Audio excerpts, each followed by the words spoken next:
ازيكم حبايبي. هنعمل مع بعض النهاردة الوردات اللي هنحطها على الجاكيت الترند او الكارديجان الترند الوردات. انا استخدمت هنا في عمل الوردة اللون الابيض، واستخدمت البتلة اللي جوه دي بنفس لون البلوفر، طلع شكلها حلو قوي.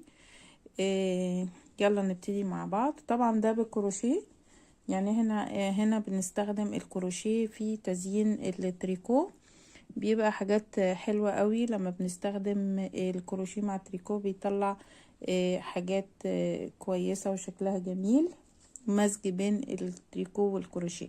يلا نبتدي مع بعض.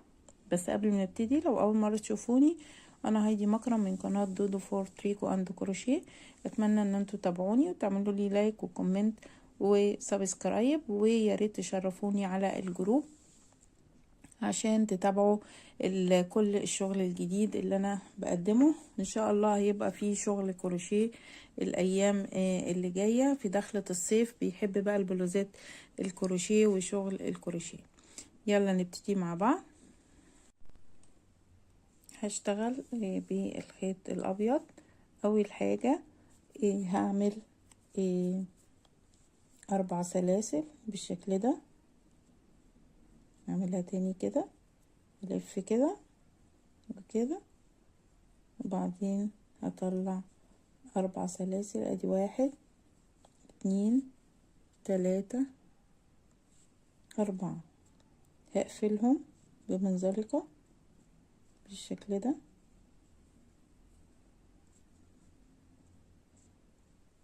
بعد كده هرتفع 1 2 3، وهشتغل نص عمود،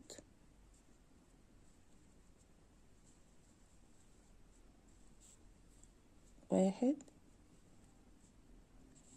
وعندي سلسلة، بعدين نص عمود، نص عمود طبعا بناخده كده مرة واحدة، سلسلاية، نص عمود. ان شاء الله للمبتدئين هيبقى في دروس برضو لتعليم الكروشيه من البداية.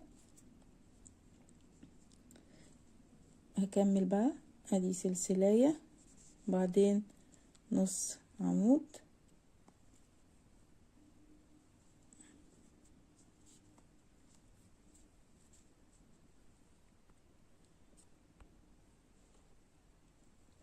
سلسلاية، نص عمود،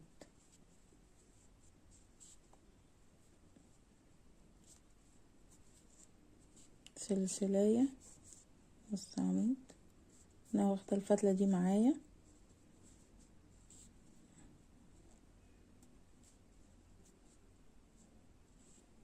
سلسلاية،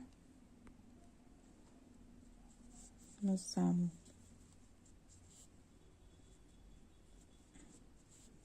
سلسلية، نص عمود. هيبقى عندي المفروض عندي 10 نص عمود. ادي 1 2 3 4 5 6 7 8 9، ناقص 1 كمان، سلسلية، نص عمود. اخر حاجة هنعمل سلسلية بس، وبعدين هدخل في رقم 2 هنا في اول سلسلة اللي كنا عاملينه 3 سلاسل، هنا هدخل في رقم 2 وهسحبها منزلقة كده بالشكل ده. اتأكد عندي الفراغات، لازم يكون عندي 10 فراغات. ادي 1 2 3 4 5 6 7 8 9 10. هبتدي بقى اعمل زي ده كده، اللي هو الغرزة المنتفخة. هنعملها ازاي؟ اول حاجة ادخل عندي في اول فراغ واعمل منزلقة،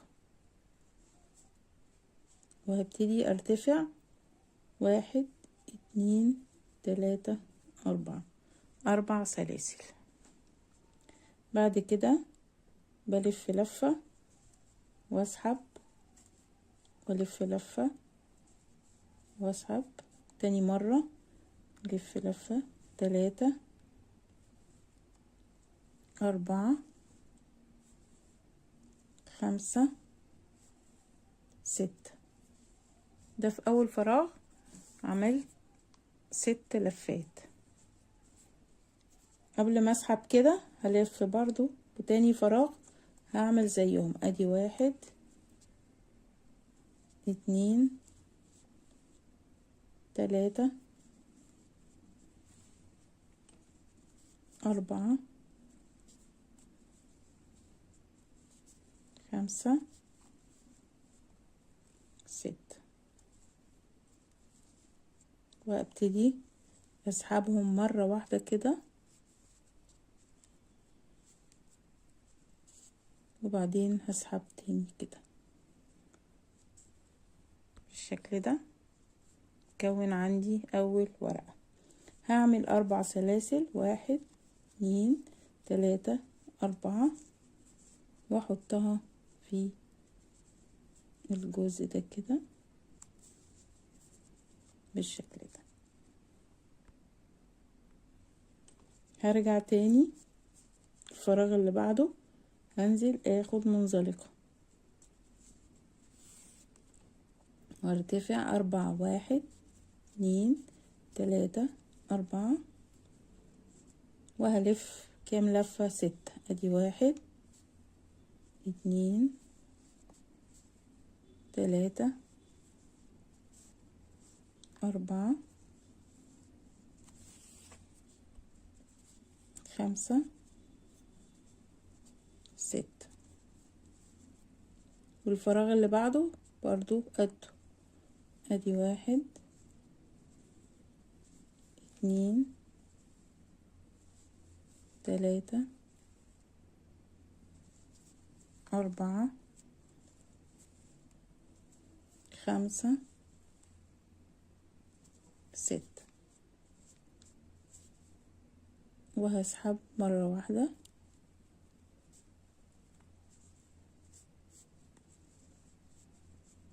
وبعدين هقفل واعمل 4 سلاسل تاني، 1 2 3 4. في اخر مكان انا خدت منه هنزل واعمل منزلقة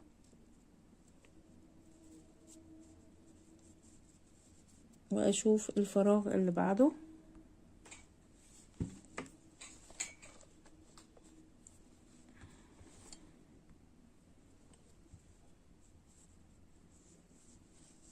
هنزل اعمل الفراغ اللي بعده منزلقة، ارتفع 1 2 3 4،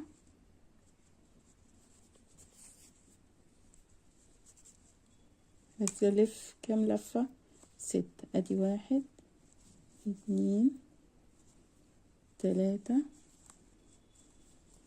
4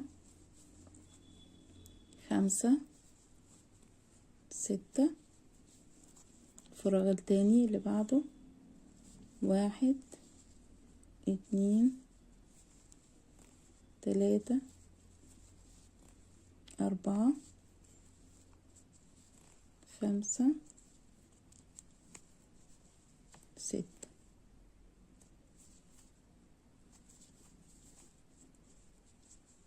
واسحب عندي واقفل بمنزلقة، بعدين 1 2 3 4، وانزل في نفس المكان اللي انا طلعت منه،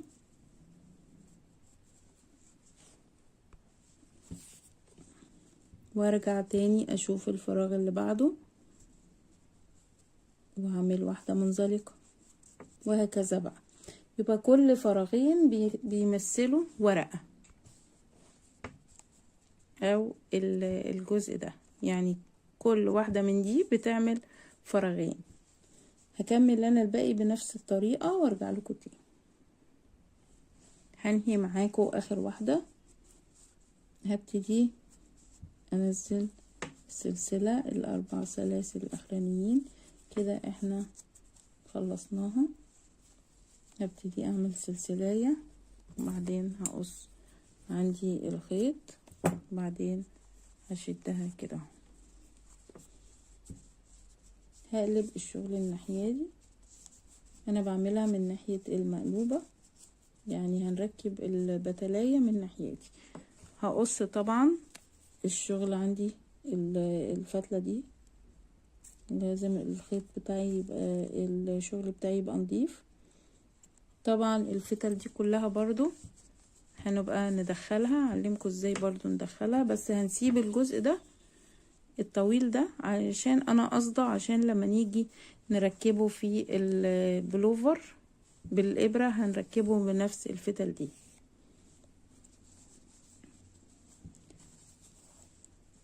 هبتدي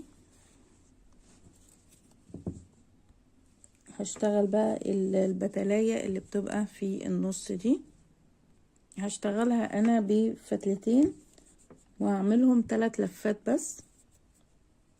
بس ليها طريقة معينة. هلف طبعا اللفة الاولانية دي كده، وهوسع السلسلة شوية، طبعا عندي سلسلية واحدة بس، وهرتفع ارتفاع لفوق كده من غير سلسلة، يعني عملت سلسلة واحدة وارتفعت ارتفاع بطول السلسلة كده، وبعدين هلف لفة وانزل اخد واحدة بالشكل ده، والف لفة واخد واحدة،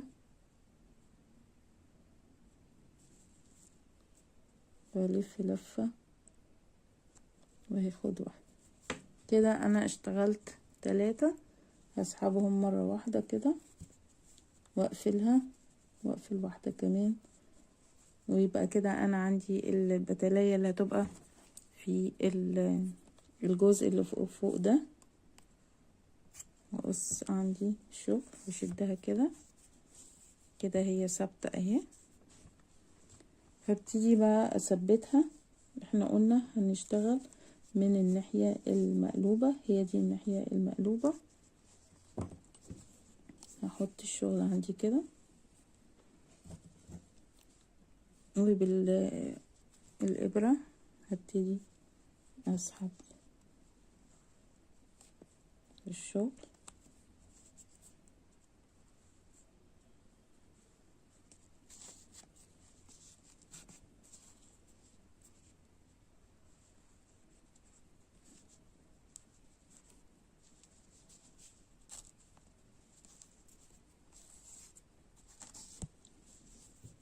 من الناحية التانية برضو،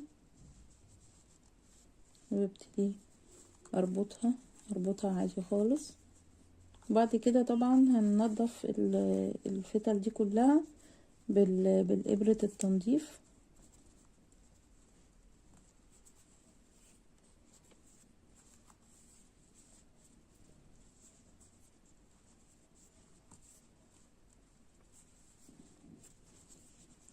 كده عندي كده عملنا الوردة كده خلاص. نبتدي بقى نلضم بإبرة التنظيف. هدخل الفتل كده في إبرة التنظيف ونبتدي نثبتها، ندخلها كده في الشغل من غير ما تبان.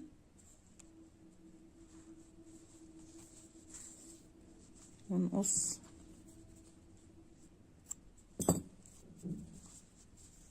وندخل برضو بقية الفتل بالشكل ده.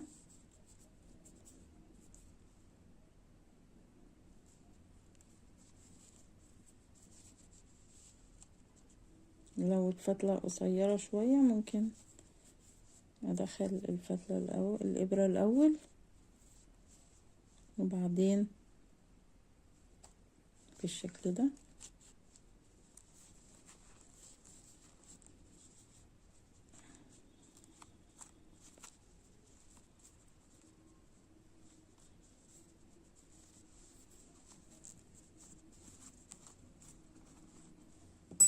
وابتدي انضف بالشكل ده. وكده عندنا الوردة اللي هنثبتها على البلوفر الترند. هنعمل 10 وردات، هنعمل 10 وردات. هيبقى فيه 2 على الكم و2 على الكم، يبقى دي 4. وفي 3 من على الجهة الشمال، و3 في الصدر، و3 على الجهة اليمين. يعني ده مثلا الكم،